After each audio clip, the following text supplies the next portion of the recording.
Veux-tu savoir les leviers sur lesquels tu dois pouvoir t'appuyer pour performer dans la vie et améliorer considérablement ta vie et ta carrière?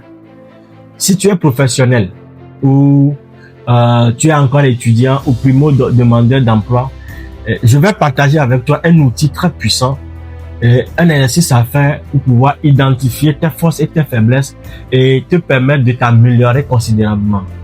Et ce que nous ignorons est que les gens qui sont autour de nous constituent le grand miroir de notre vie. Les gens qui sont autour de nous constituent le grand miroir de notre vie. Ces gens-là en savent suffisamment, voire même plus que nous en savons sur nous-mêmes. Donc ces gens peuvent vous révéler des choses dont vous doutez. Vous-même, vous avez connaissance d'une qualité que vous avez connaissance d'une compétence que vous avez, mais vous doutez de cette qualité ou bien de cette compétence-là.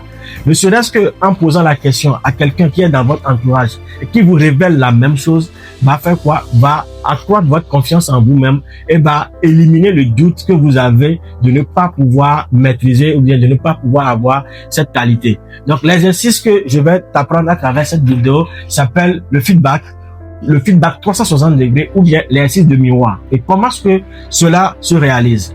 Première chose, vous allez identifier dans votre cercle, premièrement, identifier au niveau de la famille, au niveau de vos parents, ceux à qui vous pouvez poser la question. Le deuxième élément, c'est d'identifier entre vos amis, ceux à qui vous pouvez adresser le questionnaire également. Et le troisième niveau, si vous êtes professionnel, c'est de pouvoir identifier des collègues ou des collaborateurs à qui vous allez adresser également le questionnaire. Maintenant, revenons sur le questionnaire. C'est juste deux questions à poser. La première question, quelles sont les qualités et les compétences que tu connais de moi? Et la deuxième question, quelles sont les choses que tu penses que je dois pouvoir améliorer pour performer? Donc, vous adressez ces deux questions-là à ces gens que vous avez identifiés au préalable. Et vous attendez maintenant leur retour. Faites-le dans un bref délai. 2 jours déjà suffisent largement pour que ces gens-là vous fassent leur retour. Et quand ces gens vont faire le feedback, vous allez passer à l'étape suivante qui consiste à analyser ce que les gens vous ont envoyé. La première chose à faire à cette étape-là, c'est de retranscrire, c'est de recopier exactement dans la case de vos qualités et compétences qu'ils ont identifiées. Vous faites une case là-bas, vous recopiez exactement tout ce que les gens vous auront envoyé, les feedbacks que les gens vous auront envoyé sans tri.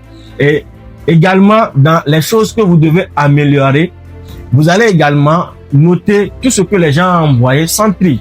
Et la deuxième chose à faire à cette étape également, c'est de faire quoi?